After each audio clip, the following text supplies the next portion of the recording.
Se ¿Tenemos? ve. Ok. Sí, ya se ve, nena. Gracias. Okay. A ver.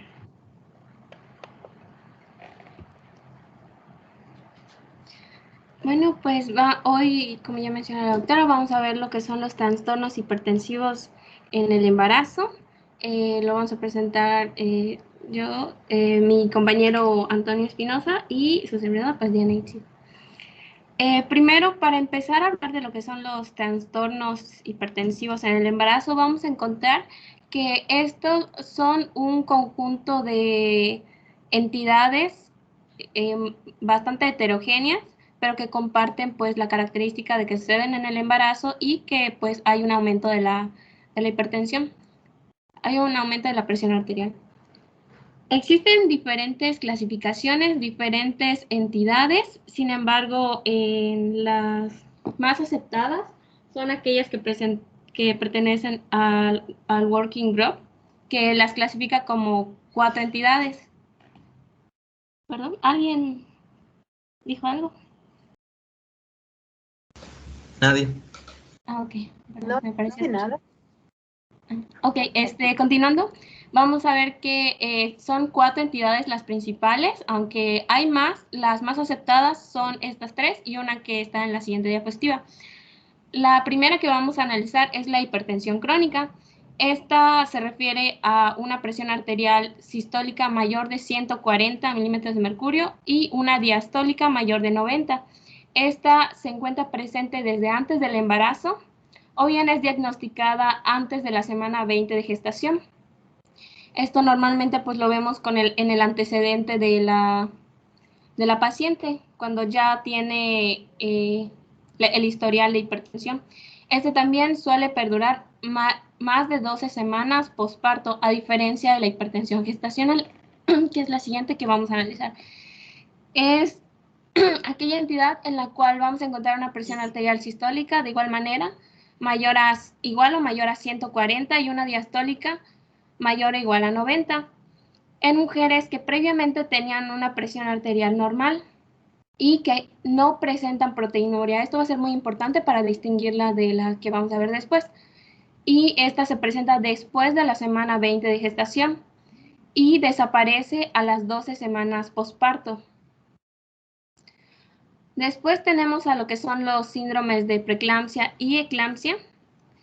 Estos síndromes vamos a ver que, igual que en la hipertensión gestacional, poseen los mismos valores de presión arterial mayor o igual a 140 y 90. Sin embargo, aquí sí vamos a encontrar la proteinuria.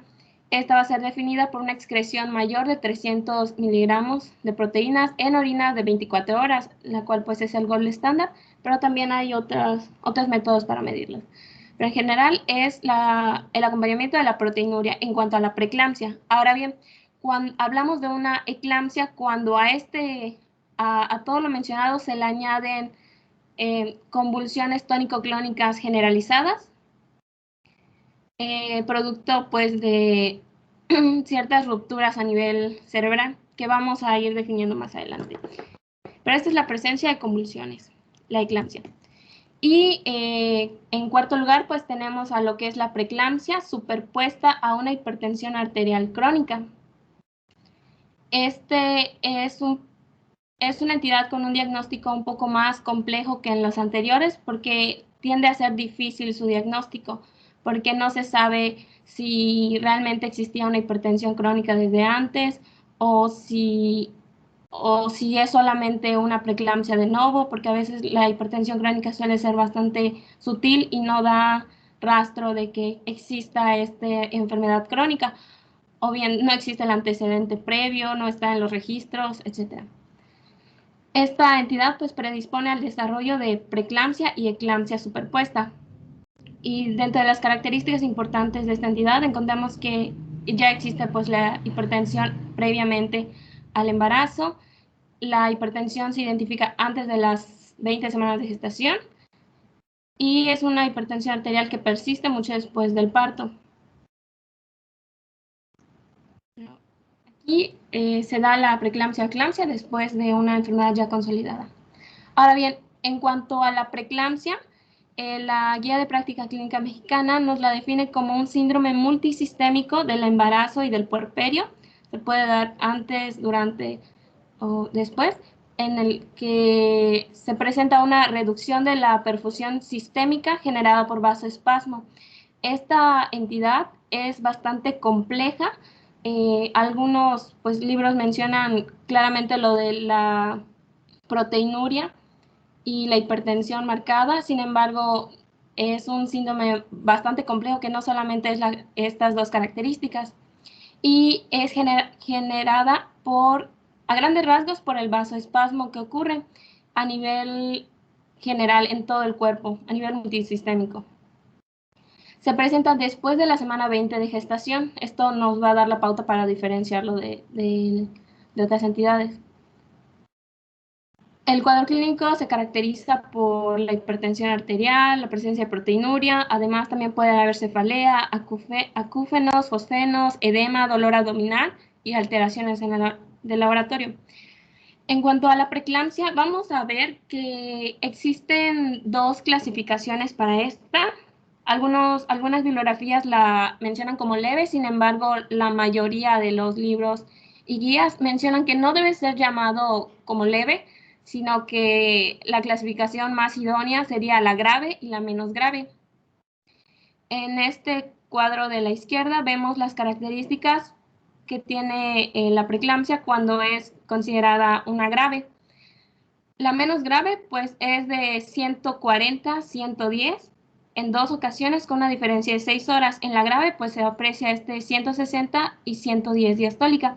La proteinuria, la oliguria, trastornos cerebrales, visuales, edema, trombocitopenia, también puede dar lugar a la restricción de crecimiento intrauterino.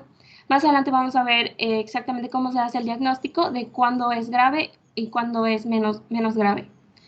Otra de las entidades que se presenta con suma frecuencia junto a la preeclampsia es el denominado síndrome de HELP. Este síndrome presenta anemia hemolítica microangiopática, aumento de las enzimas hepáticas, trombocitopenia, se ven esquitocitos en el frotis de sangre periférica, hay un aumento de la deshidrogenasa láctica, todo esto debido a la hemólisis. Como hay un vasoespasmo, el síndrome de HELP habla de las alteraciones que se dan por este vasoespasmo a nivel hepático.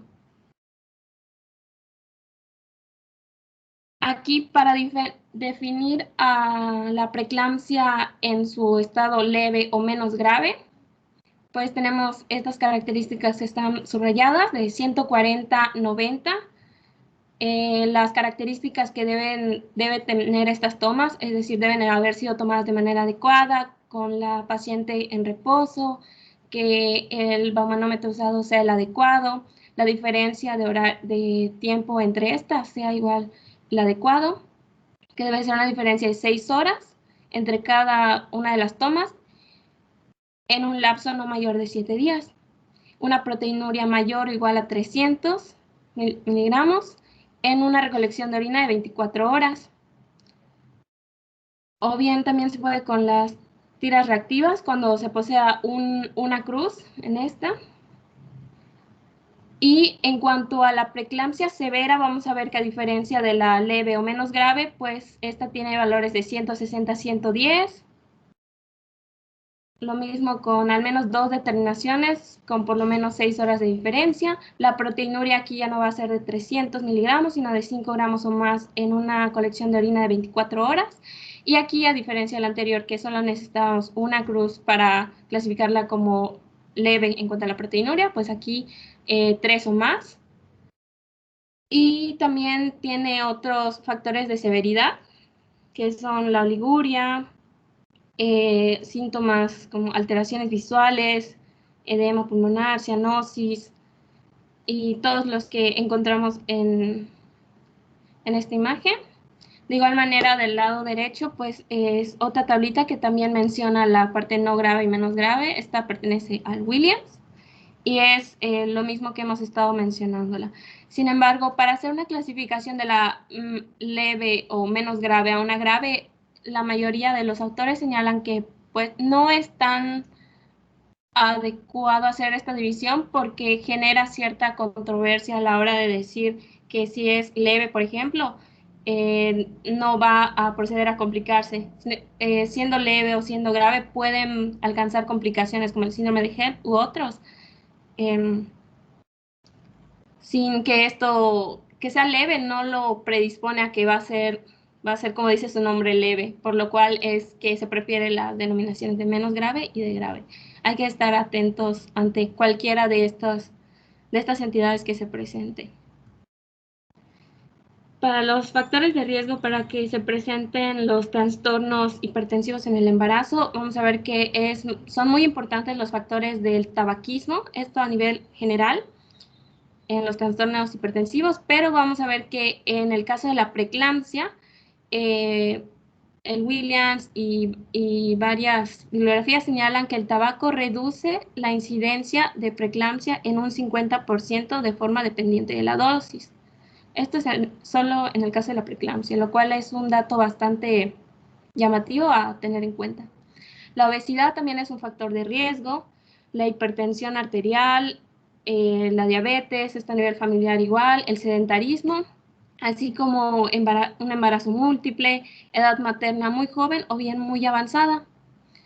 La hiperhomocisteinemia, antecedente de preeclampsia, primiparidad, placenta hidrópica, historia familiar de preeclampsia, enfermedad vascular del colágeno, todas estas entidades que de alguna manera predisponen a que se pueda dar una placentación anormal, que la etiología pues se trata de más enfocado a eso, como vamos a ver posteriormente.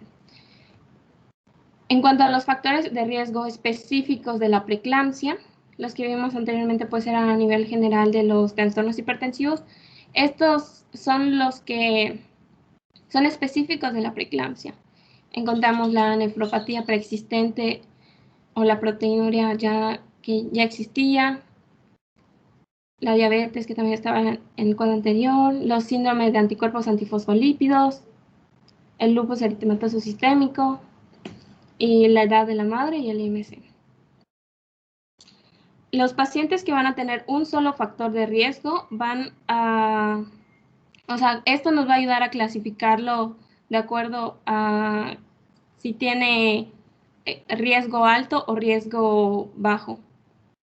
Y esto también va a dar la pauta tanto para el tratamiento como para el seguimiento de las pacientes, que hay algunas a las que si presentan un factor de riesgo antes de las 24 a las 32 semanas de gestación, se le debe citar cada 3 semanas o antes. Después de las 32 semanas de gestación, se debe citar cada 2 semanas o ambos, o antes. Esto se debe ajustar de acuerdo a las necesidades individuales de la paciente. Pero pues sí, una vez que tenga uno de los factores de riesgo, ya nos va a dar la pauta para clasificarla en algún riesgo y va a cambiar su tratamiento y seguimiento. En cuanto a la patogenia de esta enfermedad, a grandes rasgos vamos a ver que es dada por el vasoespasmo, como ya había comentado antes. Se da un deterioro patológico de la función de diversos órganos y sistemas como consecuencia de este vasoespasmo, que a la larga pues va a ocasionar isquemia. La vasoconstricción va a ser la que va a originar todas las características que podemos apreciar en la preeclampsia y en la complicación como en la eclampsia. La constricción vascular produce resistencia al flujo de sangre y esto va a dar lugar a la formación de la hipertensión arterial. El vasoespasmo como tal, que más adelante vamos a ver las teorías que tratan de explicar este vasoespasmo, va a dar lugar a lo que es la lesión celular, y esta lesión celular con todos los cambios que lleva y el proceso inflamatorio como tal, da lugar a lo que son los depósitos de ciertos constituyentes de la sangre como la fibrina, factores de coagulación y demás, que se van a ubicar en el endotelio. Como pues las células endoteliales están lesionadas, pues va a haber una ruptura de esta y estos factores, estos depósitos se van a ir acumulando en el endotelio y van a causar un remodelado a nivel vascular, lo cual pues a la larga va a dar origen a hipoxia, hemorragia y necrosis, que van a estar siendo el fundamento de las manifestaciones clínicas que vamos a encontrar en la preeclampsia. La mayoría de las bibliografías señalan que si bien no existe algo consolidado, una teoría que explique de manera acertada y consolidada la fisiopatología de esta entidad, se pretende que existen dos etapas. El fundamento, pues, es la disfunción endotelial, la lesión del endotelio. Esta se va a dar a través de dos etapas, según la mayoría de las bibliografías revisadas, que vamos a ver en un momento. La preeclampsia es conocida básicamente como la enfermedad de las teorías, porque hasta este momento pues no existe alguna teoría que explique ya a ciencia cierta cuál es el sustrato de esta enfermedad. Sin embargo, dentro de las más reconocidas o las más aceptadas hasta ahora, encontramos a un implante placentario con invasión trofoblástica anormal de los vasos uterinos. Es una placentación que se da de manera inadecuada con la invasión del trofoblasto a lo que son las células espirales de manera incorrecta, que va a dar lugar a todo el proceso inflamatorio que vamos a ver después. Otra teoría también es acerca de la tolerancia inmunológica inadaptada entre los tejidos de la madre y del padre. Muchos estudios concuerdan en que el hecho de que los factores inmunológicos estén presentes en este trastorno debido a que pues, el padre tiene otros antígenos y esto repercute en la formación de la preeclampsia. Asimismo, se ha visto que, por ejemplo, mujeres multíparas que ahora tienen, por ejemplo, un embarazo con otro hombre, esto da lugar a la posibilidad de que se presente pues esta entidad de la preeclampsia. Otra de las teorías que no son tan aceptadas, pero que también pues es importante mencionar, se refieren a la mala adaptación materna a los cambios cardiovasculares o inflamatorios del embarazo normal y los factores genéticos, así como los factores epigenéticos que influyen.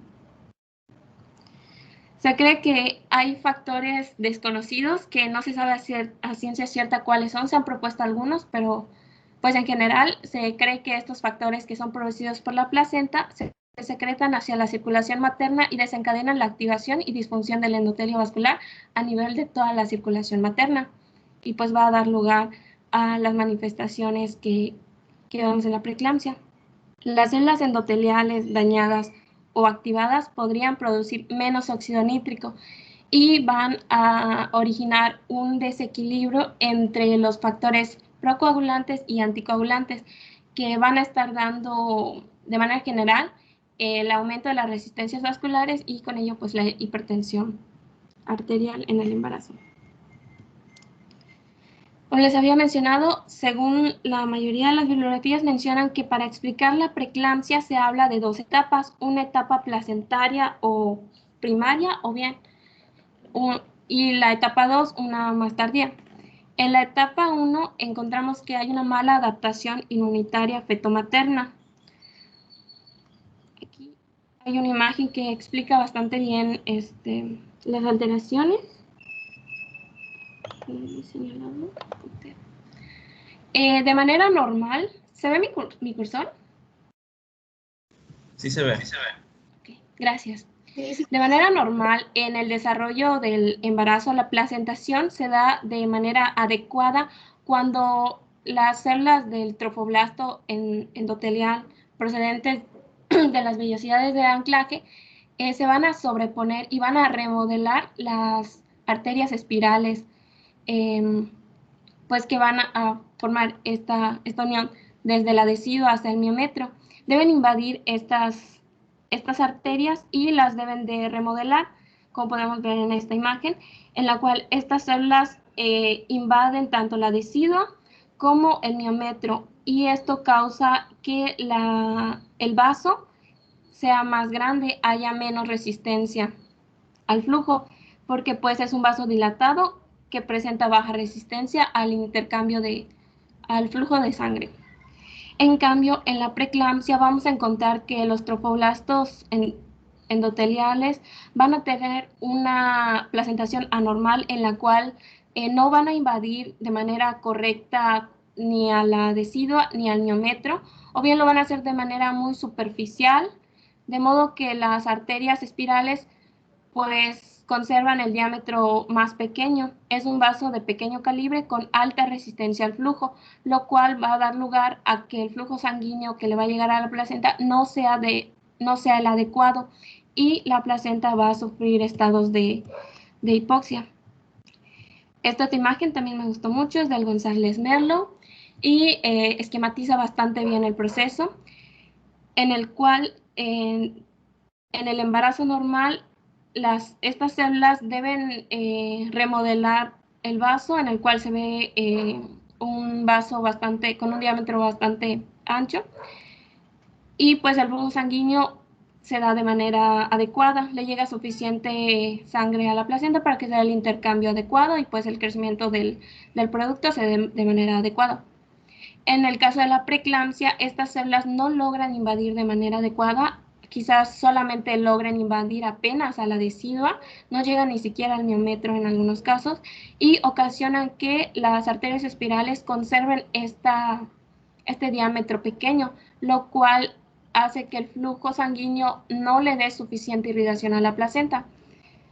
Esto pues va a ocasionar que la célula sufra un proceso de isquemia y pues empiece toda una cascada con factores que van a repercutir a nivel de la circulación general materna.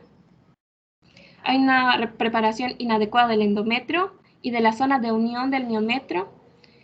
Es una anomalía de la implantación.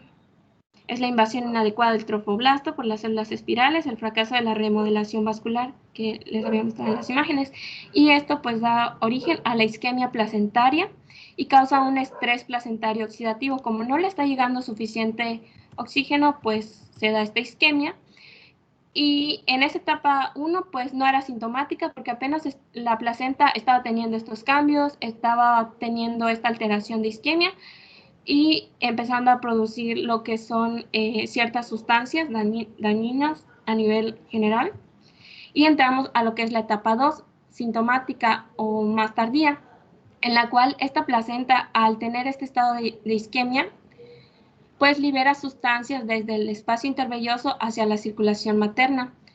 Y aquí vamos a ver lo que son la producción de estos factores procoagulantes y anticoagulantes, un desequilibrio entre estos, y de sustancias que pues que dañan a la circulación materna, a todos los órganos de la madre, que vamos a ir viendo desde el cerebro, los riñones, etc. Entre los principales vamos a encontrar a lo que es el SF1 LT1, que es el factor soluble de la tirosina, que es un factor anticoagulante, y también hay un descenso del PIB, el cual es el factor de crecimiento placentario, además de otras alteraciones entre el factor de crecimiento del endotelio vascular y demás. Esto da lugar a esta alteración entre pro y anticoagulantes, que también dan origen al aumento de la respuesta inflamatoria materna. Y toda esta cascada inflamatoria va a repercutir a nivel general de todo el cuerpo, dañando todos los órganos de la madre. Hay una disfunción endotelial en todo el organismo, y esto da lugar al aumento de la reactividad vascular, descenso del volumen intravascular, vasoespasmo, que es el que hablábamos, que es el que genera como tal la hipertensión y la preeclampsia, eclampsia y demás.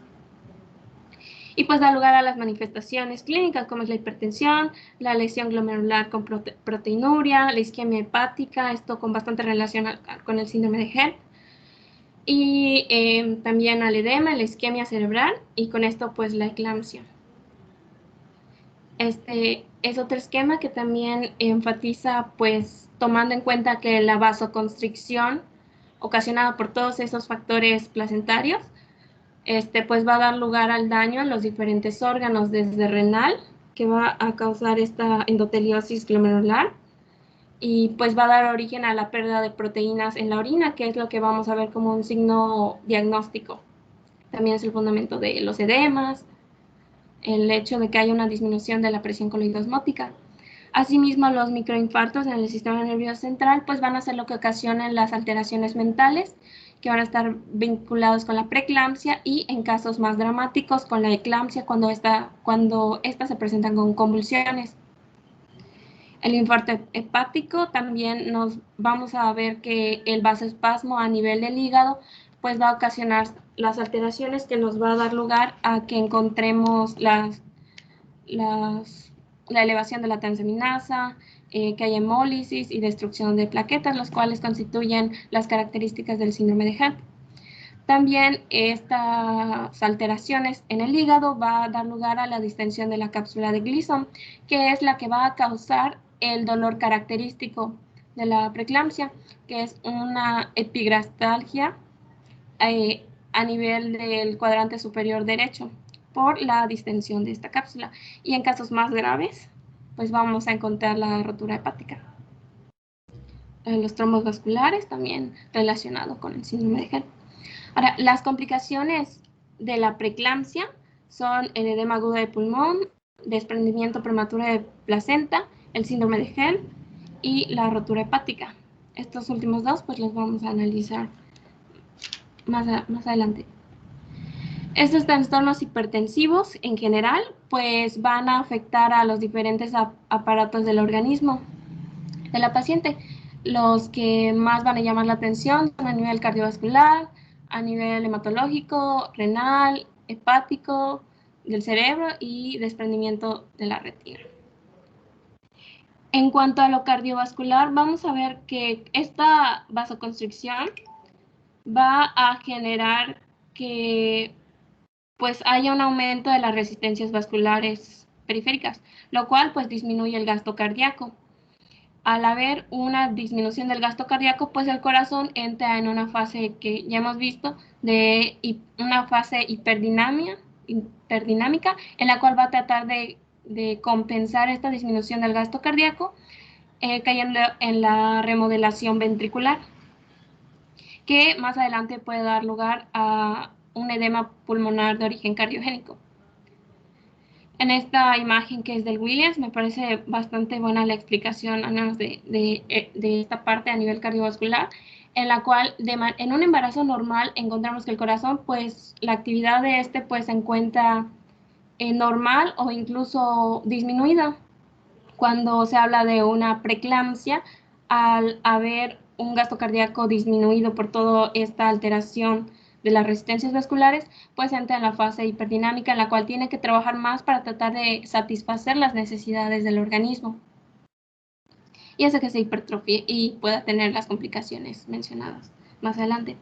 También se puede observar una hipovolemia debido a que, como mencionaba, hay lesión endotelial, entonces el líquido tiende a pasarse del intravascular al intersticial y pues ocasiona el edema y la hipovolemia a nivel vascular. También existe hemoconcentración por esta coagulopatía por consumo que se va a ir adhiriendo, acumulando en lo que es el subendotelio. Entonces tiende a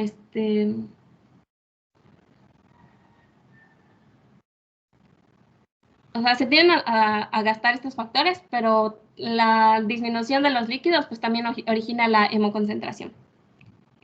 En cuanto al hematológico, pues es lo que estaba mencionando, la trombocitopenia que vamos a ver en esta entidad, pues es debida al consumo de los factores de coagulación que se van acumulando a nivel del subendotelio. Tanto la fibrina y demás componentes sanguíneos pues se van acumulando aquí y eso hace que pues exista la plaquetopenia. De igual manera, hay cambios en las formas de los eritrocitos. En la morfología vista a través de un prótesis de sangre periférica, vamos a encontrar a los esquistocitos, en el cual pues tienen la morfología normal, porque hay ruptura de estos y esto da lugar a la hemólisis con la consiguiente elevación de la lactato deshidrogenasa. También hay aumento de los consumos del factor 8 y disminución de la fibronectina. A nivel renal, el filtrado glomerular y el flujo sanguíneo renal están disminuidos por la hipovolemia. Esto da lugar pues a una lesión de tipo prerrenal. y que va a estar ocasionando la proteinuria. Aquí vamos a encontrar a la endoteliosis capilar glomerular. Y pues en esta otra imagen que también pertenece al Williams, encontramos que de manera normal tenemos aquí al podocito con sus pedículos más abiertos, hay espacio para el filtrado. En lo que es la preeclampsia, estos por la vasoconstricción y demás, pues se ven más cerradas, las uniones son más estrechas y hace que no se pueda realizar un adecuado filtrado.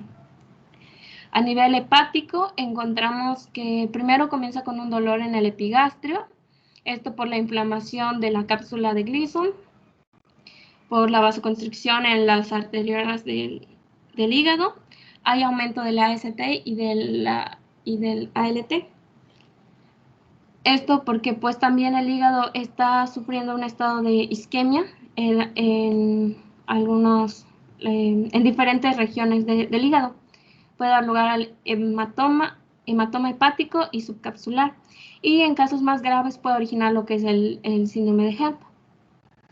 En cuanto a nivel cerebral, encontramos que también la vasoconstricción aquí ocasiona una disminución del flujo cerebral y puede causar un síndrome de encefalopatía reversible posterior. Como pues hay disminución del flujo y también hay un aumento de la presión, entonces no se puede dar el intercambio de oxígeno, de glucosa, de CO2, de los desechos a nivel cerebral. Y esto ocasiona pues las cefaleas y todas las alteraciones cerebrales. En casos más graves, pues la aparición de una eclampsia con las convulsiones. Esto, diferentes teorías apuntan a que es por el edema, la inflamación o bien por las microrupturas que se dan a nivel cerebral.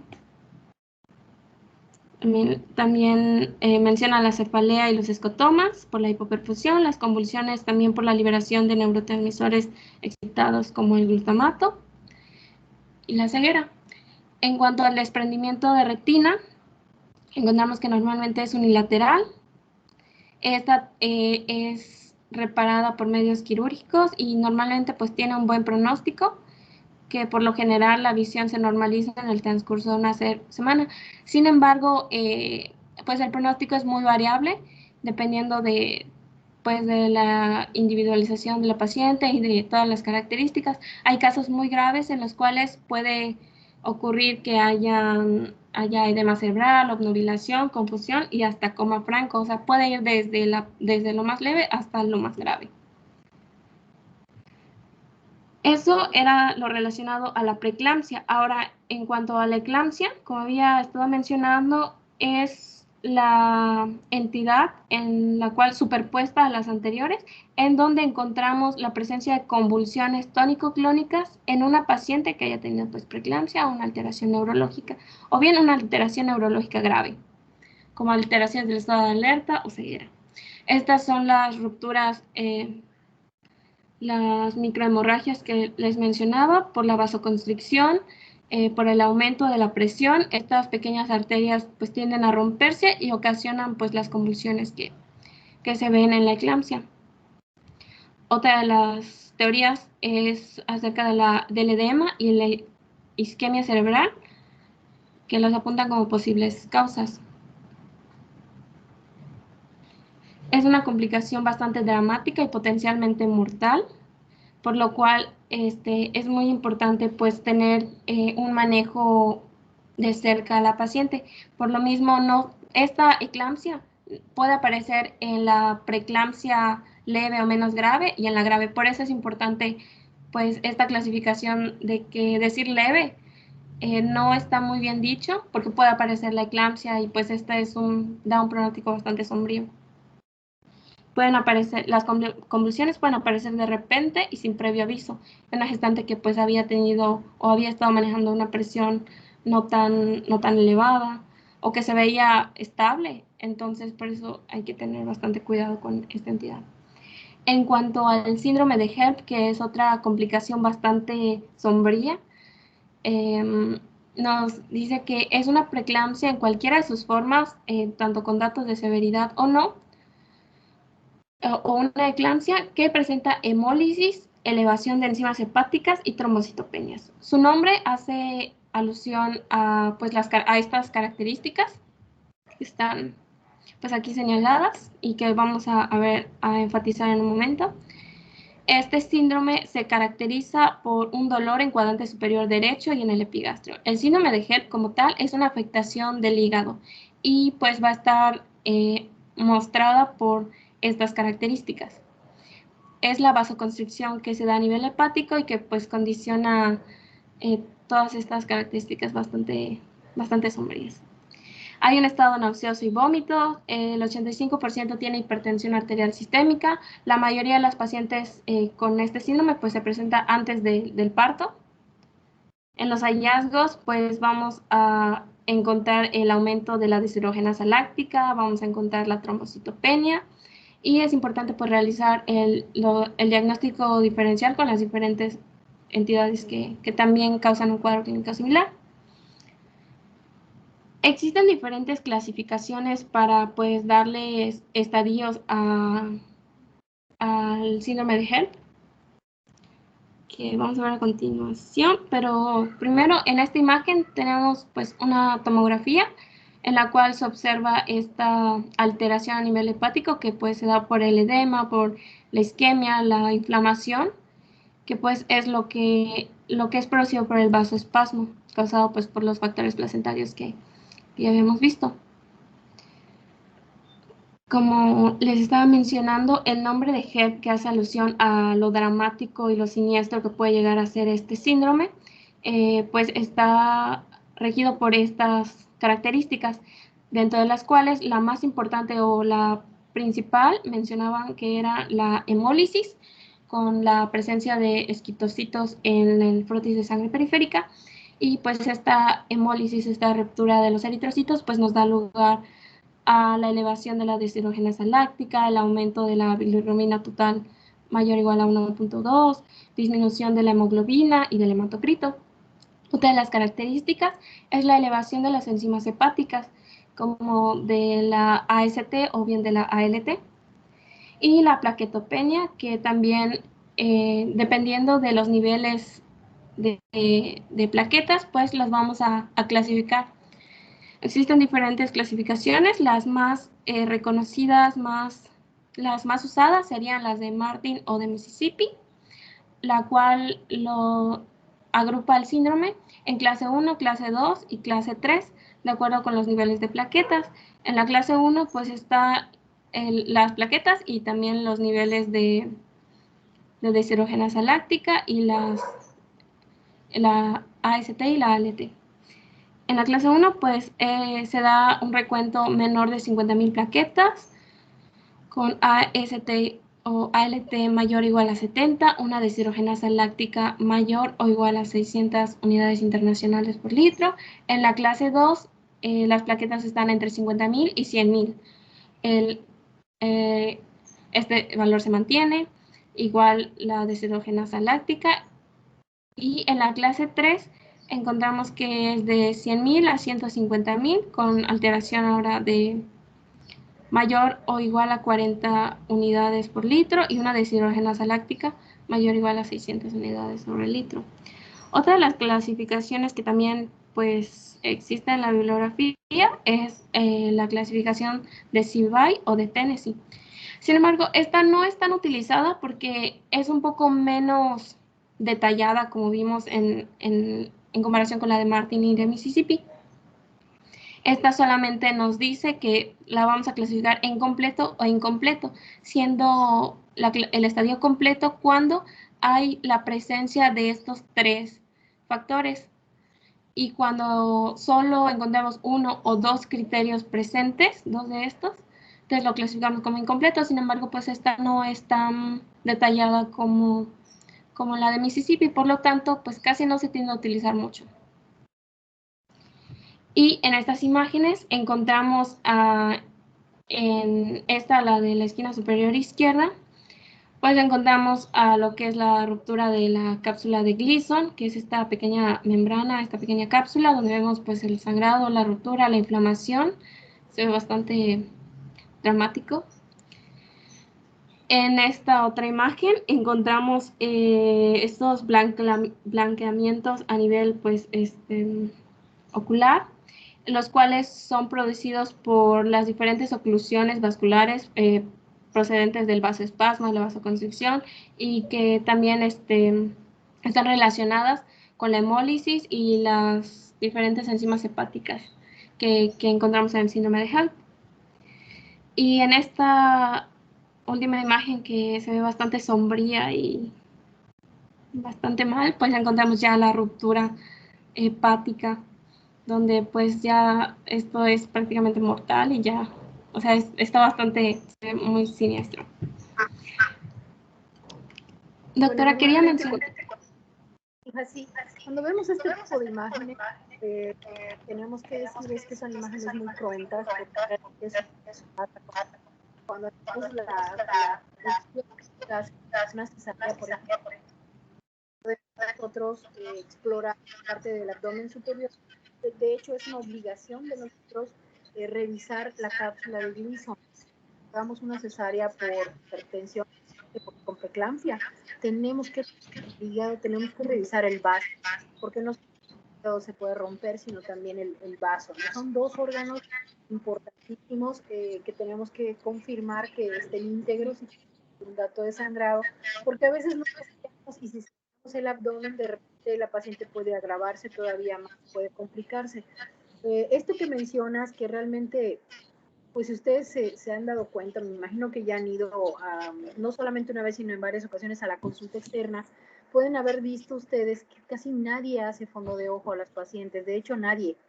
Yo muy rara vez he visto que lleven pues todo su herramienta principal para hacer una revisión de fondo de ojo, pero esto es muy importante porque de hecho de todas las alteraciones que acabas de mencionar, la más temprana de estas manifestaciones es la alteración en la retina. Es la presencia de estas imágenes blanquecinas que se ven en el fondo de ojo, y obviamente eso pues no lo exploramos, cosa que no debería de ser, ¿verdad?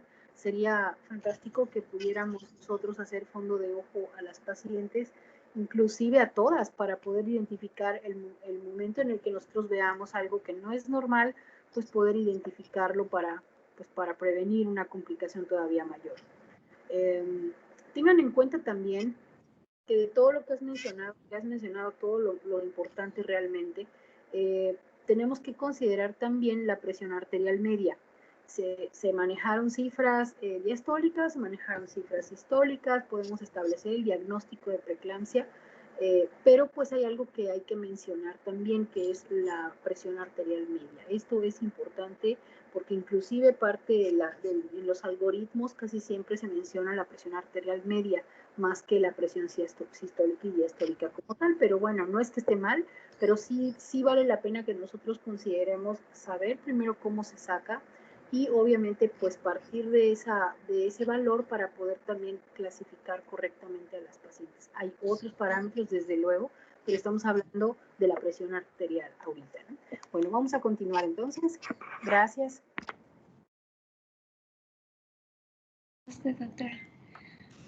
Bueno, ahora... ¿Perdón? Perdón, aprovechando que estamos en esta parte, yo quería tener una duda con la doctora Ollane. ¿Sí? No sé si ya lo mencionaste, pero yo tenía la duda de cuál era el mecanismo por el cual se producía la plaquetopenia. Se supone que como hay este daño endotelial, entendí que los factores de la coagulación y diferentes factores o componentes sanguíneos, pues se iban a lo que es al subendotelio, entonces se ocasionaba una coagulopatía por consumo. Exacto. Pero... De hecho, el primer dato en alterarse son las plaquetas. O sea que si tú tienes, por decir, en tu comunidad una paciente que aparentemente no tiene ninguna sintomatología, que inclusive su presión arterial está todavía dentro de los rangos normales para su sexo y para su edad, inclusive para el embarazo, el primer dato que se altera son las plaquetas. O sea, es el primer dato de laboratorio que nosotros vemos como como parte del establecimiento del diagnóstico, y es precisamente eso, porque hay un consumo, hay un cambio en la circulación de las plaquetas. Sí, es que tenía la duda porque tenía unas notas viejitas en las que mencionaba que les daban dexametasona por lo mismo de la trombocitopenia. Entonces igual pensé que a lo mejor era igual una causa, una respuesta autoinmune. Es más difícil, no es que no lo sea o que no exista, pero casi siempre es por consumo. Gracias. Nada, adelante. Ok, ahora continuando, vamos a ver cómo se hace el diagnóstico de estas diferentes entidades. Y lo primero es pues la medición de la presión arterial, y como bien lo estaba mencionando la doctora, se necesita sacar un promedio de estas presiones porque pues no es solamente una única medición. Aquí tenemos que ver que sea una tensión arterial sistólica mayor de 140 o una diastólica mayor de 90. Sin embargo, estas tienen que ser medidas 2 veces con un intervalo de tiempo de 4 a 6 horas y no más de 7 días. Tiene que ser tomada en el mismo brazo y con las condiciones adecuadas del manómetro, que tengan el diámetro 1.5 mayores que el diámetro del brazo de la persona que está en reposo, y se saca el promedio entre estas de la primera medición con respecto a la segunda, y si estos valores pues continúan, podemos decir que sí existe la elevación de la presión. En este caso, pues lo único que tendríamos sería la elevación de la presión, una hipertensión. Si existe el antecedente previo, entonces podríamos decir que es una hipertensión arterial crónica. Ahora, si a estos valores se le añade el hecho de que exista un embarazo, la paciente se encuentre con una gestación de 20 semanas de gestación o bien más, o bien durante el puerperio, en este caso ya hablaríamos de lo que es una hipertensión arterial gestacional, cuando solamente tenemos la presión medida en esas 2 veces y sacada el promedio, y las 20 semanas de gestación. Cuando, por ejemplo, tomamos mediciones que se encuentren en un área limítrofe o que no sobrepasen estas variaciones, pues lo que tenemos que hacer es un seguimiento seriado de las presiones para ver si realmente se está manejando una presión arterial alta o es debido a alguna variación como el fenómeno de la bata blanca u otro.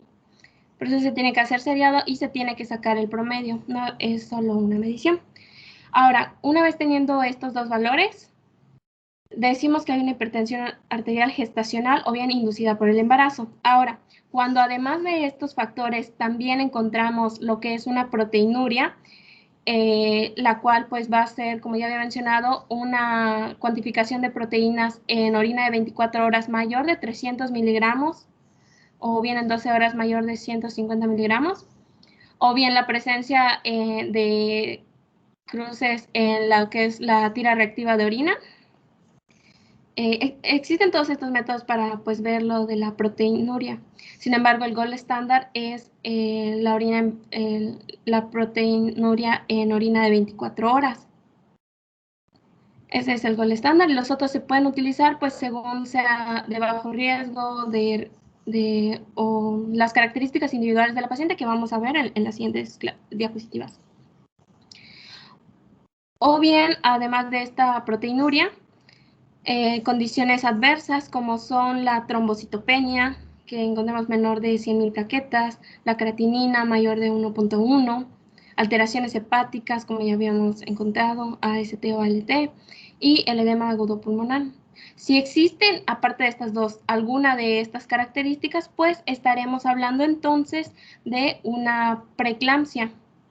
Aunque, como había mencionado, no es solamente la hipertensión en el embarazo y con la proteinuria, sino que tiene todo, es un síndrome bastante complejo en el que pues también tenemos que tomar en cuenta pues la clínica y demás.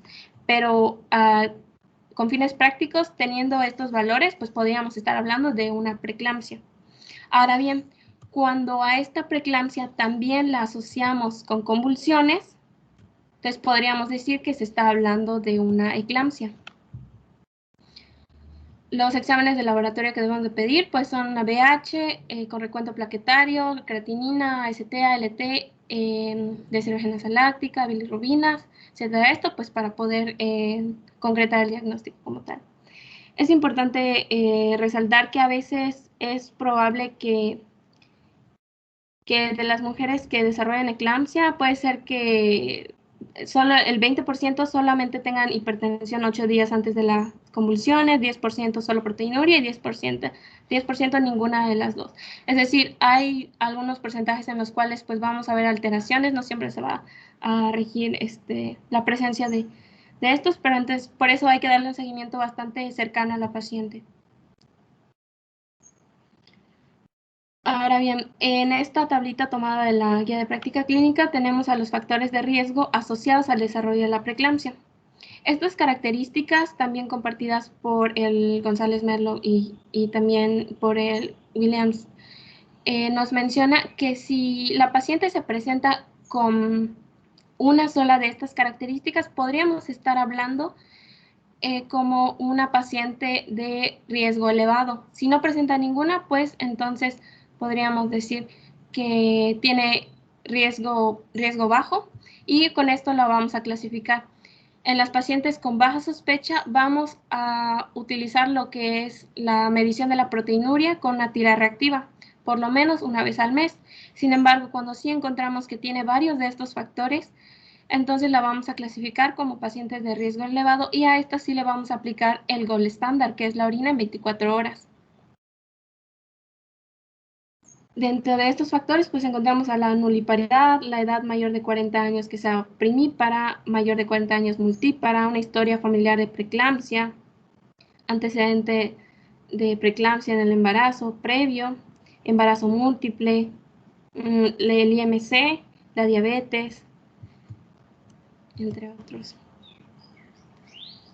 Ahora bien, para clasificar a la preeclampsia con datos de severidad o sin datos de severidad, pues lo vamos a hacer de acuerdo a las características clínicas que esté presentando la paciente. Si es a nivel nervioso central, si encontramos que tiene pues estos valores muy elevados, que ya habíamos dicho que forman parte de la preeclampsia grave, o bien si hay presencia de eclampsia, de convulsiones, ceguera,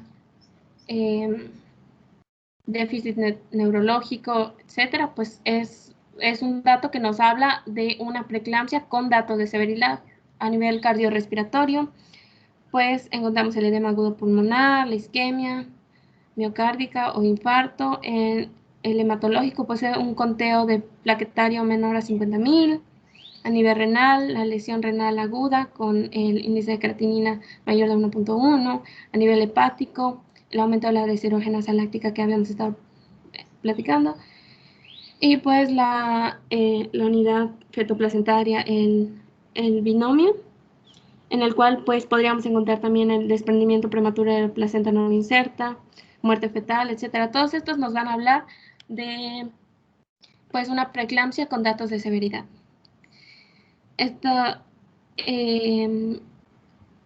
Son otros datos que también se mencionaba en el Williams, en el cual nos dice que la presencia de cefalea, trastornos visuales y dolor epigástrico prácticamente nos está dando la antesala para la presencia muy probable de convulsiones.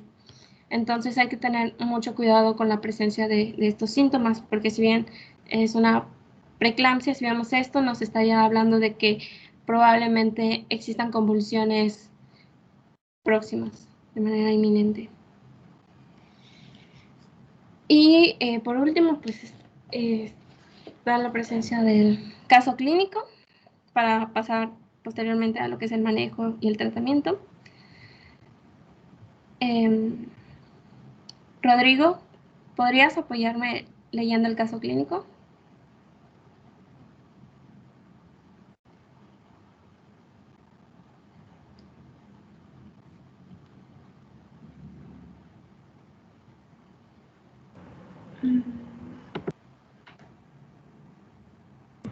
Yo puedo hacerlo, sí. Ah, ok, sí. Ok. Gracias. Paciente de 21 años, gesta 1 para 0, que cursa una gestación de 34 semanas diagnosticada por ecografía del primer trimestre y fecha probable del parto cierta. Consulta por cefalea frontal intensa de 4 horas de evolución y vómitos en 2 episodios de tipo alimentario. Antecedentes familiares, madre hipertensa, hermana con diabetes mellitus. Examen físico reporta tensión arterial de 170-90 milímetros de mercurio, frecuencia cardíaca de 82 latidos por minuto, frecuencia respiratoria 19 respiraciones por minuto y temperatura de 36,6 grados centígrados. Paciente lúcida y colaboradora, ubicada en tiempo y espacio, con edema facial, facie abotagada.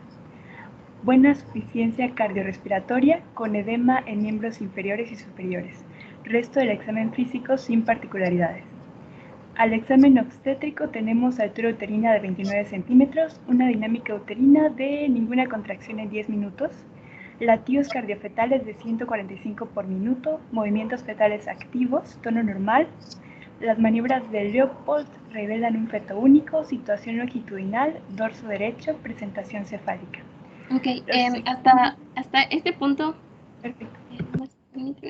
Si alguien podría ubicar uno o más factores de riesgo, puede ser cualquier persona.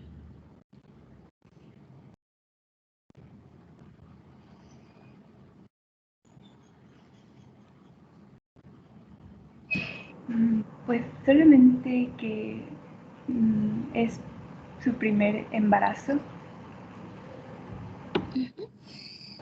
Pues igual tiene los antecedentes familiares de pues, hipertensión y diabetes y bueno, en lo que menciona de la cefalea y los vómitos y pues la TA está elevada y pues también pues tiene otros datos en la exploración, aunque bueno, tenía una pregunta en cuanto a eso del edema y ya, no sé. ¿Qué pregunta? Lo que dijiste estuvo bastante bien, igual Lianita estuvo bastante bien. Bueno, era como que una pregunta / algo que pues leí, que el edema, bueno, no, o sea, lo que decía era que no se como que tomaba tan en cuenta porque pues muchas de las pacientes embarazadas de por sí presentan el edema, entonces pues no sé si eso igual pues sí es un dato que aporte o no, o sea, al menos para pues este caso en específico. Sí, o sea, sería prácticamente como parte de la clínica y pues sí nos estaría diciendo que pues podría ser bastante indicativo de esto, aunque pues también pues en el embarazo también podría estarse dando, pero en general sí, como dices, está bastante bien, pero como factores de riesgo, el edema formaría más parte de la clínica como tal. Pero sí, o sea, sí, también te podría hacer pensar en ello. Ok, aquí va una pregunta para Dami, porque tú lo mencionaste. Yo creo que cuando algo nos llama la atención es por alguna razón, ¿verdad? O sea, yo creo que a ti lo que te llamó la atención, porque a lo mejor lo leíste en otra literatura, pero pues precisamente por eso quiero que quede más claro, ¿no? Es correcto lo que mencionó Vianey, pero aquí lo importante es esto. A ti te llamó la atención el hecho de que el edema a lo mejor no necesariamente puedan integrarse como para decir, es una preeclampsia, o no, de hecho, si tú ves una paciente, por ejemplo, y solo por ver los pies hinchados, no puedes decir, oiga, usted tiene preeclampsia, ¿no? O sea, yo creo que aquí lo que tendríamos que saber, Dani, es cuál es el origen o por qué razón una paciente embarazada, por ejemplo, puede tener edema en miembros inferiores. ¿Cuál sería la diferencia para poder decir entonces qué necesitarías tú para poder integrar entonces un diagnóstico de hipertensión, por ejemplo, o de preeclampsia en una paciente con edema en miembros inferiores? Por principio de cuentas, ¿por qué será el edema? Pues es por compresión, ¿no? Y pues... ¿Por compresión de qué? Pues el feto, el producto, pues va a comprimir, pues según yo, las venas y pues no permite el retorno venoso adecuado. O sea, esa es una situación importante que no nos está justificando la fisiopatología de la hipertensión. Porque en la fisiopatología de la hipertensión, ¿por qué se da el edema? Perdón. ¿Qué, perdón? Perdón. Continúa. No te escuché. ¿Estabas hablando? ¿Cómo? Es que Diana, creo que lo contestó. Entonces, No, perdón, es que iba a hablar, pero no, está bien, continúa. Perdón. O sea, aquí está, es correcta tu observación, porque eso también tenemos que tenerlo como algo importante. O sea, estamos de acuerdo en que podemos nosotros identificar un dato clínico, un signo, en este caso el edema de miembros inferiores, pero por sí solo el edema no nos puede dar el diagnóstico de preeclampsia. A eso es a lo que voy. Una paciente con un embarazo es muy probable que por compresión haya alteración en la compresión venosa. Es un trastorno de tipo circulatorio efectivamente porque hay disminución en el retorno venoso y casi siempre estas pacientes lo que menos hacen es reposo. Casi siempre están mucho tiempo sedentarias, sentadas o a lo mejor paradas. A lo mejor no por sedentarismo, a lo mejor están haciendo otras cosas como cocinar, a lo mejor están lavando, o sea, tienen actividades y no hacen un adecuado reposo como para que la circulación mejore. En algunas pacientes que, pues en este caso se embarazan y tienen de por sí trastornos vasculares, como insuficiencia venosa profunda, pues esto puede empeorar en el embarazo, ¿verdad? Pero eso no nos va a establecer a lo mejor por sí solo el diagnóstico de hipertensión. Sin embargo, sí podemos saber qué es lo que sucede en la hipertensión. Sobre todo en las pacientes que tienen preeclampsia como tal, ¿no? Recuerden ustedes que el líquido se va hacia el tercer espacio y eso es lo que hace que se manifieste como edema, pero casi siempre el edema en la hipertensión no solamente es en miembros inferiores, de ahí también el término o la explicación del por qué hacen edema de pared. Estamos hablando de pacientes que tienen el abdomen como, ustedes han visto la cáscara de naranja, ¿no? Más o menos así se ve la piel edematizada en forma generalizada, inclusive pueden tener hasta anasarca, ¿no? Puede haber edema generalizado y esto entonces sí nos hablaría de un proceso como por ejemplo la preeclampsia. No sé si te quedó claro, Dani. Sí, doctora, gracias. Sí. Ok, bueno, entonces es correcto lo que Dianey mencionaba, o sea, todo está bien como mencionaste, bueno, podemos ver aquí el edema, hay hipertensión, y si yo te pregunto cuál sería su TA media, o bueno, ¿quién de ustedes puede decirme cuál sería la TA media en este caso? Vamos a hacer ese ejercicio, no necesariamente ese va a ser a lo mejor nuestro único dato para establecer un diagnóstico, pero ¿cuál sería la TA media de esta paciente?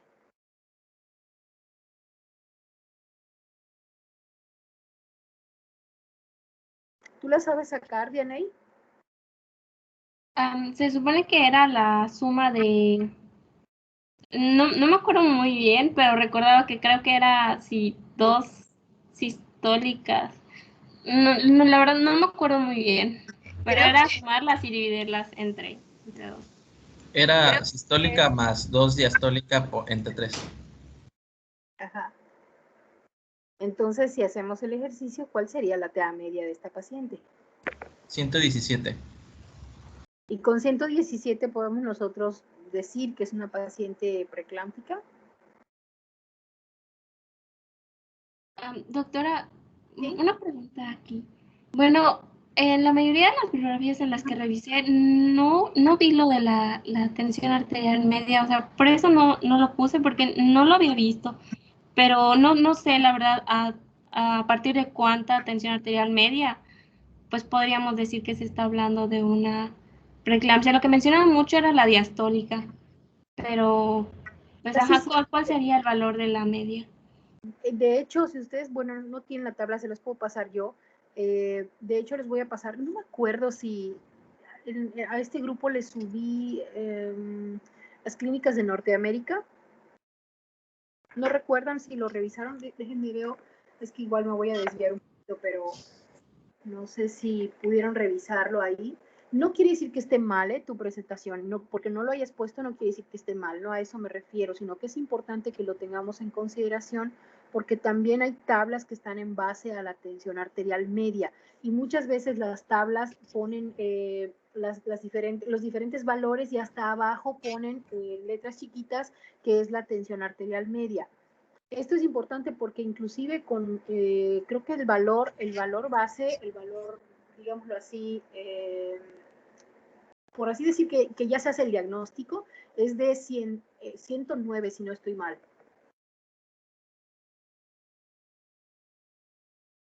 Les voy a buscar esa bibliografía para mandársela, si es que no la subí en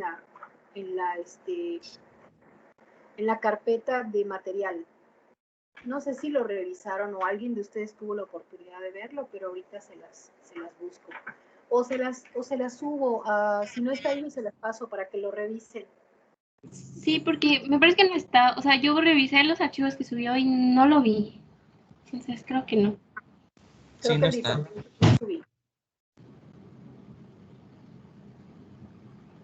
Perdón, ¿alguien habló? Es que estoy oyendo puro murmuro, no entiendo. No sé si tienen abiertos sus micrófonos. Vamos a continuar en lo que yo busco el archivo para subírselos. ¿Sale? De acuerdo. Gracias, doctora. Sí, entonces, perdón, es que en el libro menciona, de lo de la presión arterial media. Solo dice que los aumentos paulatinos de valores de la presión arterial sistólica o diastólica de 30 milímetros de mercurio por encima de la presión arterial media también son un criterio diagnóstico. Pero pues no te dice ¿de cuánto dice cuál. el documento? No lo menciona, solo dice que si está 30 milímetros de mercurio arriba de la PAM, es pues se considera como diagnóstico, pero no dice un valor de referencia. Claro, por esa razón, o sea, es que es lo que yo les decía, de repente hay libros y hay textos y así puede salir en el examen, y si yo no les menciono que es importante que ustedes mínimo sepan cómo sacar la presión arterial media, entonces si ustedes tienen una tabla de referencia o les ponen un caso clínico de este tipo, con este tipo de preguntas, pues a lo mejor igual y se topan con pared porque no lo dice el libro que ustedes revisaron, no sé si me explico. Es importante que lo sepamos, sí. ¿Por qué? Porque te pueden dar una referencia en donde te digan, bueno, si tiene una elevación de 15 a 30 milímetros de mercurio por encima de la presión arterial media, ok, haces el diagnóstico, sí, pero ¿y cuál es la presión arterial media? A eso voy. Necesito que ustedes hagan ese ejercicio y lo sepan sacar y lo tengan en cuenta porque a lo mejor puedan toparse con alguna otra literatura que les hable sobre la presión arterial media. Yo tengo una tablita, doctora, del Instituto de Perinatología, que solo marca que cuenta como criterio de severidad una PAM mayor a 126. De hecho, si no mal recuerdo, es 120. De 120 a 126, no 109, perdón, 120 a 126. También yo tengo, ahorita estoy viendo precisamente el artículo y está como referencia la presión arterial media de 120 y efectivamente como criterio de severidad es de 126 o más. O sea, sí hay literatura que habla y menciona específicamente cuál es, pero me parece que es mucho más acertada la que mencionó Dani, en donde habla de 30, del valor por encima de la presión arterial media de 30 milímetros de mercurio. De todos modos, ahorita les voy a subir el artículo y los documentos en Teams para que lo puedan descargar y revisarlo.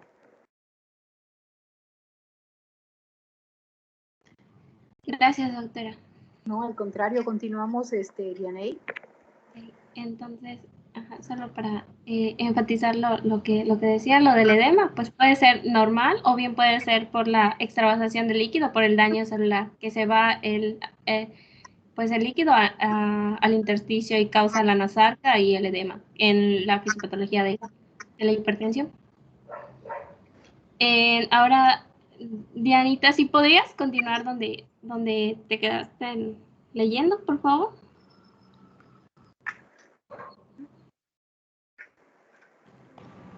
Sí, perdón. Laboratorios en glóbulos rojos 3.700.000 por milímetro cúbico, hematocrito de 30%, glóbulos blancos de 7.500 milímetros por milímetro cúbico, plaquetas de 160.000 por milímetro cúbico, creatinina de 0.7 miligramos por decilitro, uricemia de 6.8 miligramos por decilitro, glucemia de 87 miligramos por decilitro, proteinuria de 5 gramos por litro y ecodoppler fetal normal.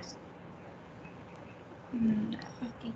Bueno, ahora, de acuerdo con pues, las características que ya vimos en el examen físico y también con los laboratorios y obviamente con todo lo demás que pues, se leyó en el caso clínico, ¿alguien podría decirme cuál es el diagnóstico?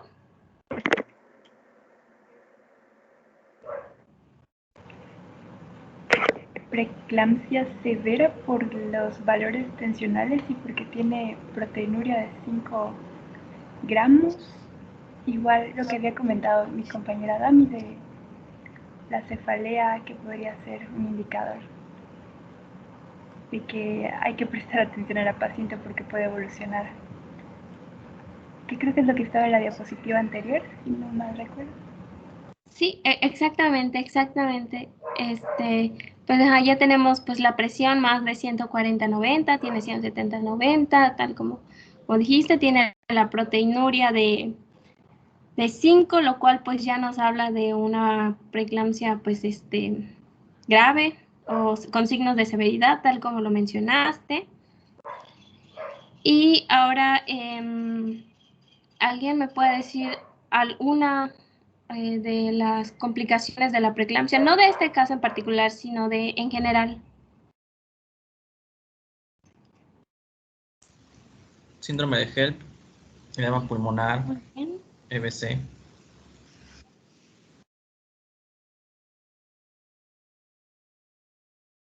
Y bueno, por mi parte sería todo.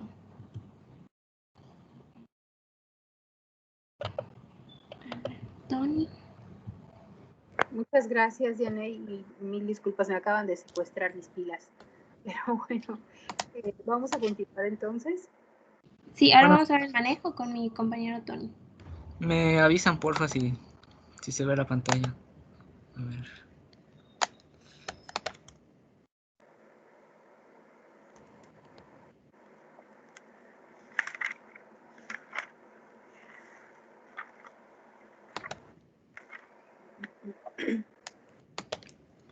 ¿Se ven las diapositivas?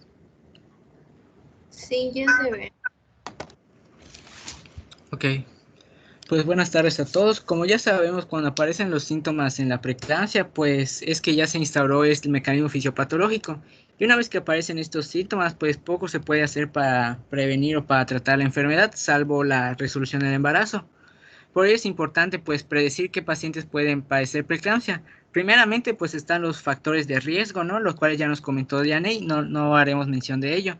Pero también a lo largo del tiempo pues se han hecho otras pruebas predictivas para el desarrollo del síndrome de preeclampsia, las cuales podemos agrupar en los siguientes bloques. Sin embargo, hay otras.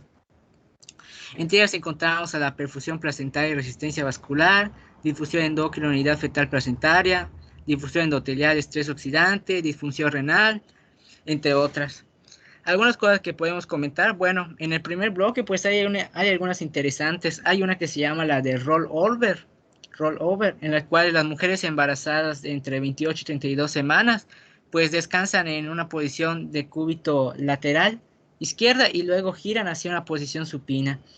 Y entonces pues se les toma la TA y si hay un aumento de la TA resulta en una prueba positiva. De igual manera hay otra prueba en la cual se le infunde angiotensina a la paciente y se le va poniendo cada vez dosis mayores. En la difusión endocrina pues se puede checar la gonadotropina, difusión endotelial, antioxidante. En realidad pues son bastantes pruebas, aquí están agrupadas. Sin embargo, a pesar de que hay bastantes, Williams comenta que ninguna de estas pruebas es de predicción confiable, válida y económica. Sin embargo, en nuestra guía de práctica clínica sí hay una prueba que es útil, que es la velocimetría Doppler de la arteria uterina o también llamada flujometría. El punto aquí es que el fracaso de invasión de trofoblastos de las arterias espirales aumenta pues la resistencia al flujo de sangre materna por las vías uterinas. Entonces, esta es una prueba que es no invasiva y estudia la circulación uteroplacentaria. y nos sirve como prueba predictiva para la preeclampsia. Sin embargo, pues nuestra guía de práctica clínica hace énfasis que sobre todo es útil en pacientes que tienen un riesgo incrementado de preeclampsia y de restricción del crecimiento intrauterino. Y además, en las pacientes que tienen bajo riesgo de presentar preeclampsia, pues no se recomienda usar esta flujometría como un predictor. Bueno, aquí están las otras pruebas predictivas que luego pueden checar con más calma. Ok, para la prevención de la preeclampsia, se han propuesto numerosas formas de hacerlo. Se ha comentado incluso de antioxidantes, vitaminas, etcétera. Pero sin embargo, las revisiones sistemáticas pues solo identifican 2 intervenciones que tienen cierto efecto protector. Estas son el uso de ácido acetilsalicílico o aspirina a dosis bajas y el uso de calcio, 1 gramo al día en pacientes con una ingesta dietética baja. Consideraciones a tener en cuenta son que esta aspirina se tiene que administrar de noche y antes de la semana 16, y una vez que se está haciendo el tratamiento profiláctico se tiene que suspender a la semana 36 porque tiene efectos en la capacidad de coagulación neonatal. De igual manera se recomienda que no debemos utilizar anticoagulantes como profilaxis, salvo que haya trombofilias o síndrome de anticuerpos antifosfolípidos. Esto sacado de la guía de práctica clínica.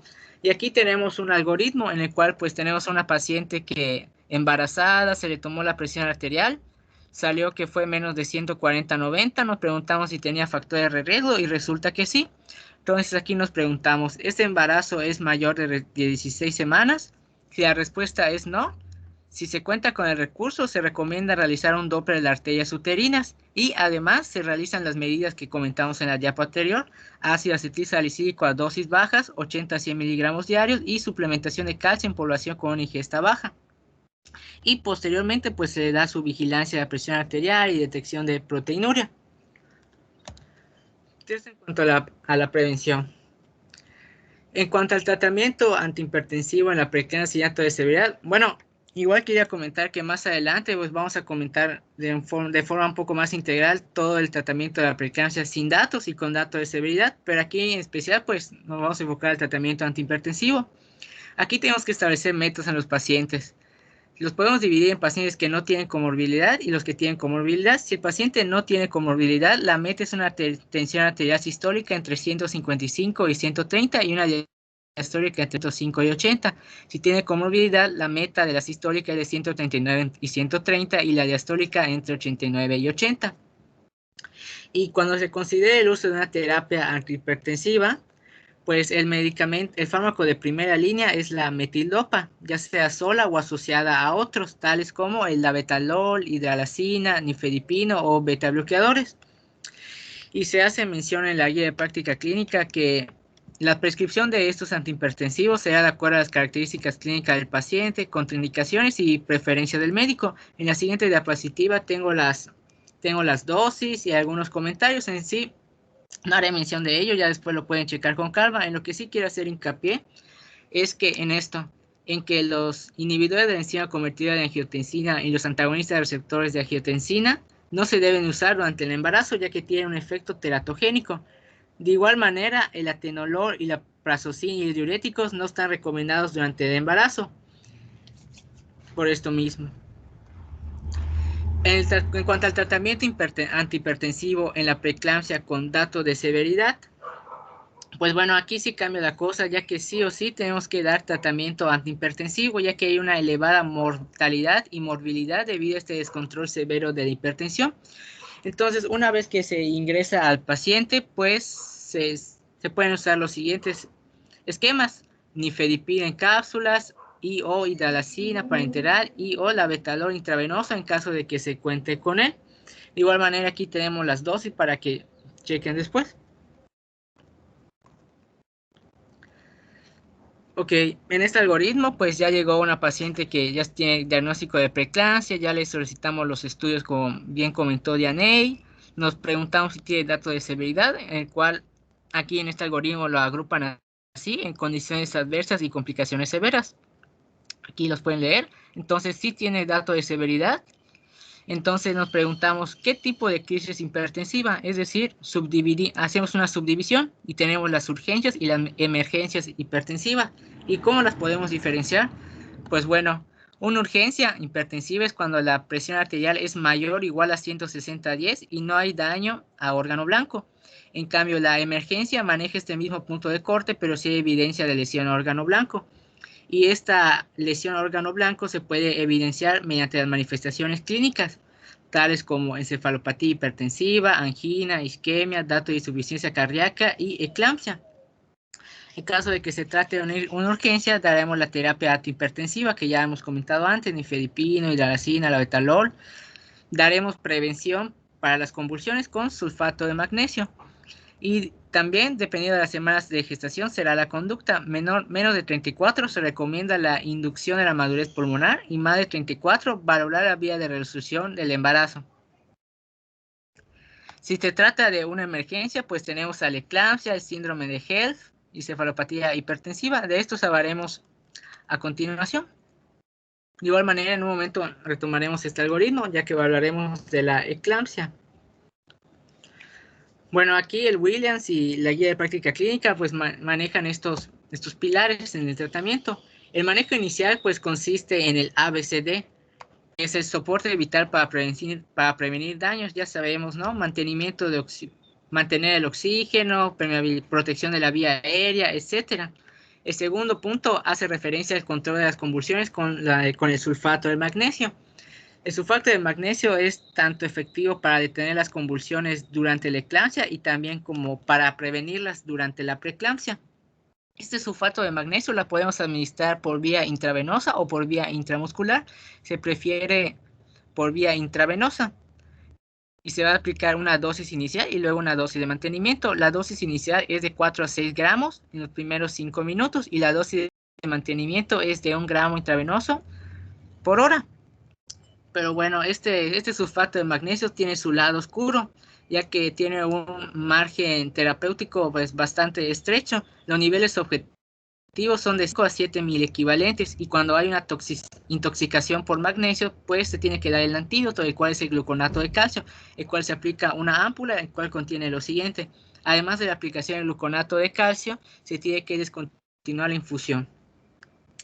Y pues bueno, algunas manifestaciones clínicas que puede tener la paciente cuando los niveles de magnesio son elevados es que hay la abolición del reflejo rotuláneo o reflejo patelar, el cual pues puede ir desapareciendo a partir de los 10.000 equivalentes. Hay una debilidad de la frecuencia respiratoria igual en los 10.000 equivalentes y también puede haber una parálisis respiratoria y un paro respiratorio cuando es aproximadamente de 12.000 equivalentes.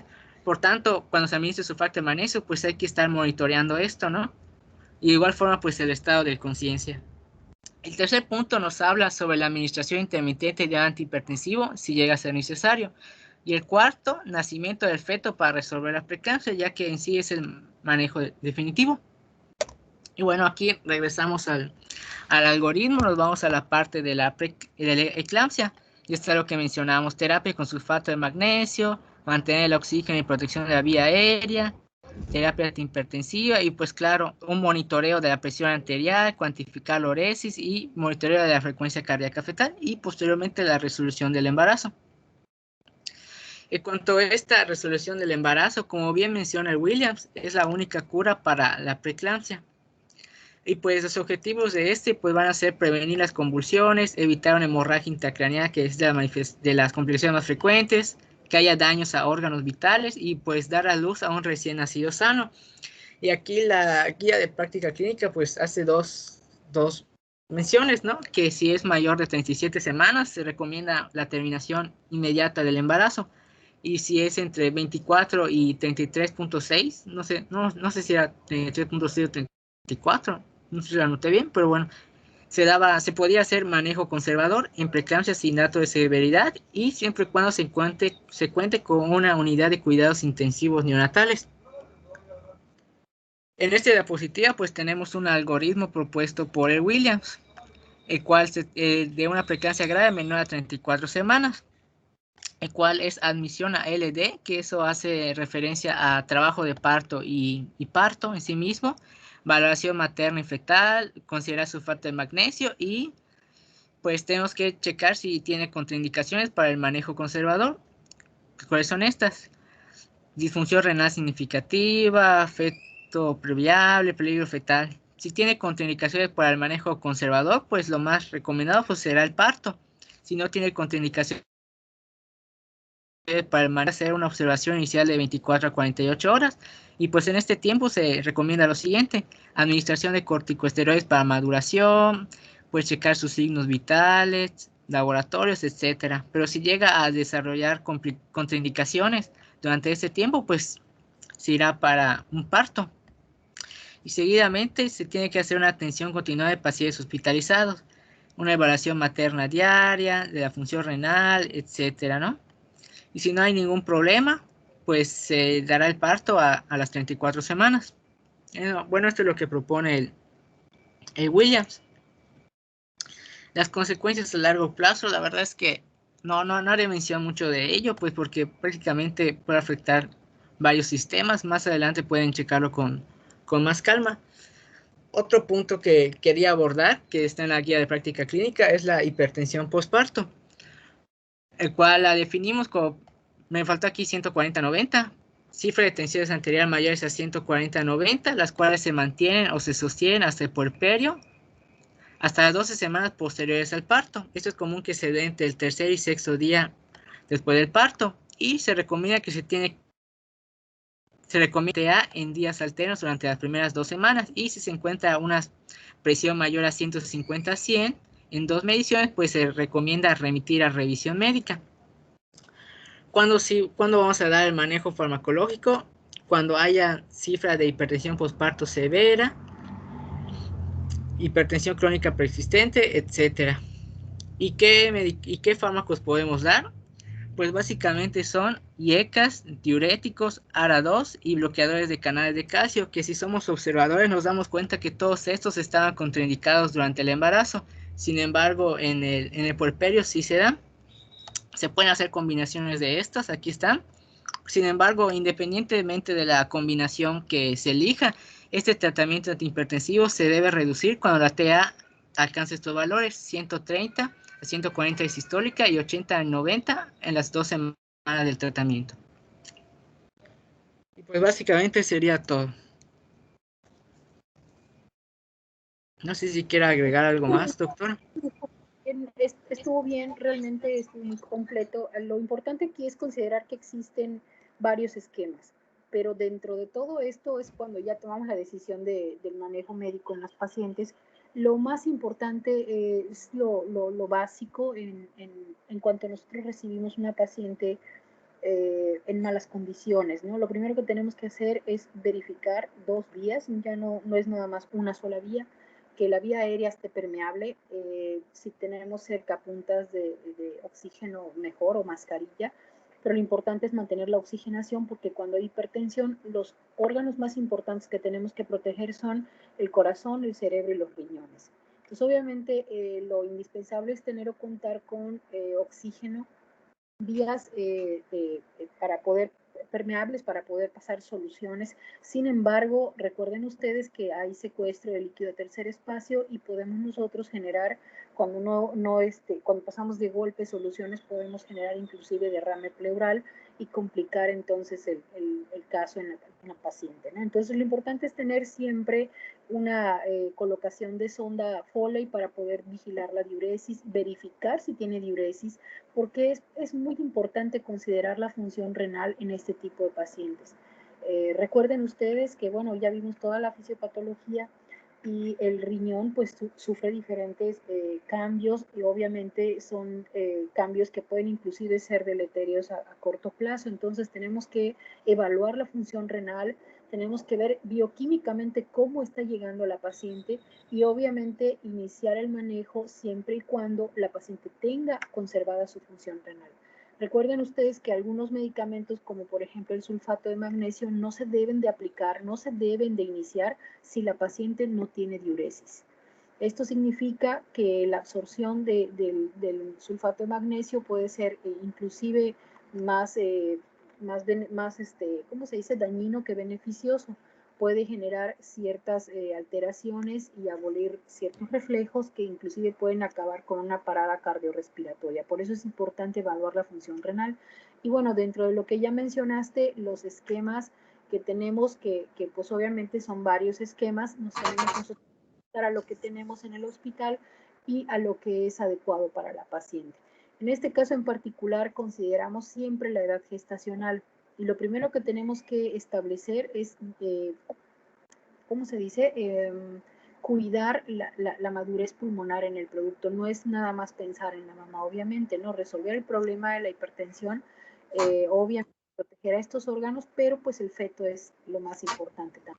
Entonces hay que considerar primero que tenemos que protocolizar bien a nuestra paciente y obviamente después de eso establecer un manejo y vigilancia que no pueden ser en hospitalización, tienen que ser en un área de labor donde haya monitores, donde haya bombas de infusión, en donde esté cerca inclusive el quirófano y obviamente esto nos va a nosotros permitir dar un manejo adecuado, sobre todo por las complicaciones tan graves que pueden haber, como por ejemplo cuando ya está muy afectado o muy avanzado el problema, el proceso de afección renal, y hepático, las pacientes pues pueden inclusive fallecer, ¿no? Entonces, por esa razón es que hay que tener bien protocolizadas a las pacientes. Muy bien, ¿alguien quiere hacer algún comentario? ¿Quieren agregar alguna situación que hayan revisado o alguna pregunta?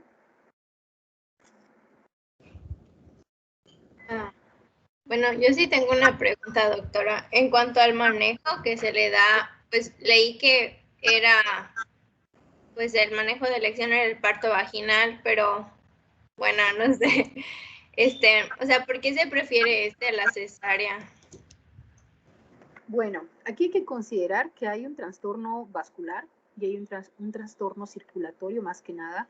Hay hipoxia en casi todos los tejidos porque lo que hace el organismo es proteger al cerebro y al corazón. Estamos de acuerdo en eso, ¿verdad?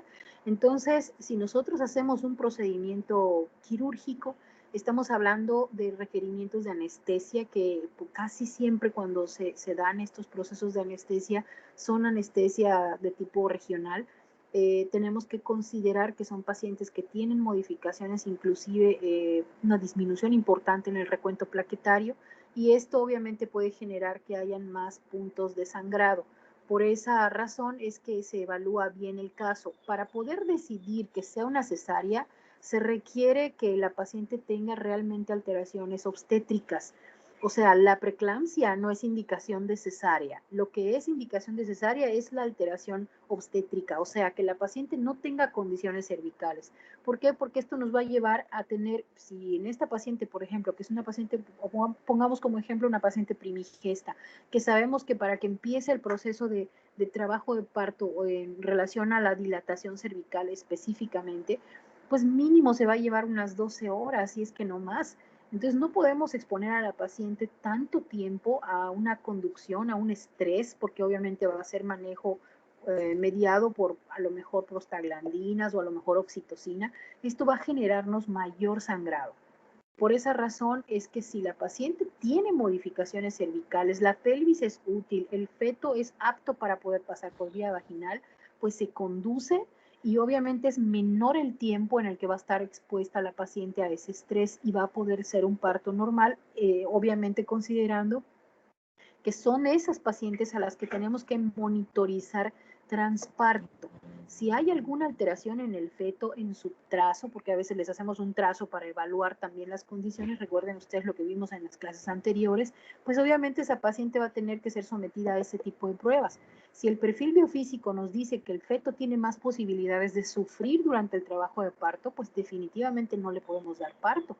Y aquí es pensar más en el feto, obviamente, porque pues la paciente tiene todas las de sangrar para cuando pase, ya sea la atonía uterina por hipoxia tisular, ya sea el sangrado en capa por la disminución de las plaquetas, o sea, todo eso tenemos que considerar antes de decidir si es parto o es cesárea. Definitivamente la cesárea incrementa el riesgo de sangrado en nuestra paciente.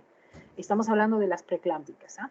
Porque obviamente si la paciente tiene más riesgo de sangrado y tiene buena pelvis y tiene fase activa de trabajo de parto, pues hay que disminuir ese riesgo, por esa razón es mejor el parto. No sé si me explico, Dami. Obviamente aquí el que va a dar la atención del parto tiene que ser experto en aplicación de forceps también. ¿Por qué? Porque recuerden ustedes que aquí está indicado aplicar forceps en algunos casos.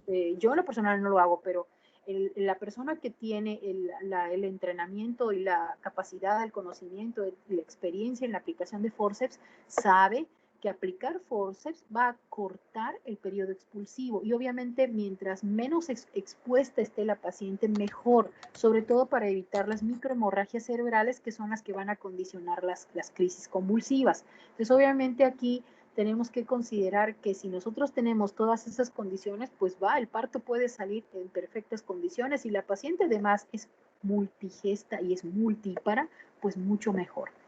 Vamos a tener que reducir todo lo que nos represente un riesgo de sangrado para la paciente y de complicaciones. Lo que pasa es que llegan a la toco, la gran mayoría de estos pacientes que terminan en cesáreas es porque no tienen condiciones obstétricas. Y definitivamente no vamos a gotear a una paciente para inducir el parto si sabemos que tiene un problema de tipo hipertensión, o sea, una preeclampsia o un síndrome de HELP, ¿no? Entonces, obviamente, en este tipo de casos, aquí en estos casos en particular, sí debe de ser obtenido vía abdominal. No sé si quedó claro. Sí, doctora, muchas gracias. Y bueno, me queda una pregunta más. En cuanto al uso de calcio, es que, bueno, en una parte, creo que en la GPC sí menciona que está bien la suplementación con calcio, pero en otra parte había leído que no es necesario darlo porque, pues, o sea, solo con el ácido fólico y el hierro ya está. O sea. Es que es preventivo, no es curativo. El calcio lo puedes manejar, sobre todo si sabes que la paciente tiene todo, pero así todo apunta para que desarrolle preeclampsia. A esa paciente sí se lo debes manejar. O sea, sí le va a funcionar como preventivo. Inclusive puede a lo mejor evitar que se desarrolle la preeclampsia. Recuerden ustedes que una de las teorías más acertadas o más aceptadas es la vascular, la del endotelio vascular. Entonces, ese tipo de casos aplica. El calcio no es un tratamiento, es manejo preventivo. Por eso no es que es para todas las pacientes, ¿no? En donde veamos nosotros el caso en el que la paciente tiene todos los factores de riesgo y tiene todos los antecedentes o es considerada una paciente de alto riesgo para desarrollar preeclampsia, pues obviamente a esas pacientes se les debe manejar. Por esa razón, inclusive hacer un rastreo de Doppler de las arterias uterinas también nos puede nosotros dar la pauta para iniciar el manejo, porque cuando hay resistencia aumentada de los vasos uterinos, esa paciente tiene mucho riesgo de desarrollar un evento de preeclampsia durante la gestación. Entonces, a esas pacientes le podemos manejar calcio y está perfectamente bien indicado. Obviamente, también hay que vigilar la función renal. Si es una paciente que tiene antecedentes de litiasis renal, ella o su familia directa, como su mamá, hermanas o alguien de línea materna, pues obviamente a esa paciente le tenemos que manejar calcio tal vez uno o 2 ciclos, no todo el embarazo, porque entonces podemos generar que también se formen litos, ¿no? Entonces por eso también hay que tener mucho cuidado con el manejo del calcio. De acuerdo, doctora, muchas gracias. No, al contrario, de nada. Es un tema, a lo mejor nos pudiéramos prolongar una clase más, porque es un tema que requiere mucha discusión.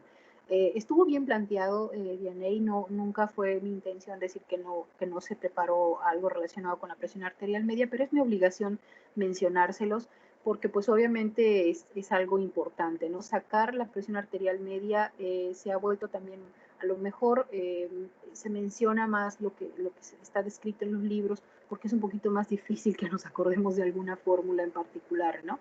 Pero sí es importante tenerlo en consideración. También algunos libros no mencionan nada sobre el test de rollover, o sea, o al revés, ¿no? Rollover test, que casi nadie, bueno, no casi nadie, sino que no en todos los libros está mencionado, y qué bueno que lo mencionaron, porque es una prueba que podemos hacer que es considerada no invasiva para poder prevenir o poder detectar a tiempo alteraciones de este tipo, ¿no? Muy bien, pues muchas gracias Alejandro, muchas gracias Yaney por la presentación, gracias Andrés, a Dami por su participación. Nos vemos entonces mañana. Ahorita tengo clase ya con los chicos de embryo, ya les robé 20 minutos de su clase. Pero bueno, nos vemos entonces mañana, jóvenes. Cuídense mucho, que tengan bonita tarde. Muchas gracias por su participación. Doctora, ¿puedo hablar con usted unos minutitos ahorita que se salgan mis compañeros? Sí, claro. Gracias. De nada. Hasta luego, doctora. Gracias. Hasta luego, doctora. Gracias. Tenga lindo día. Gracias, doctora. Dos.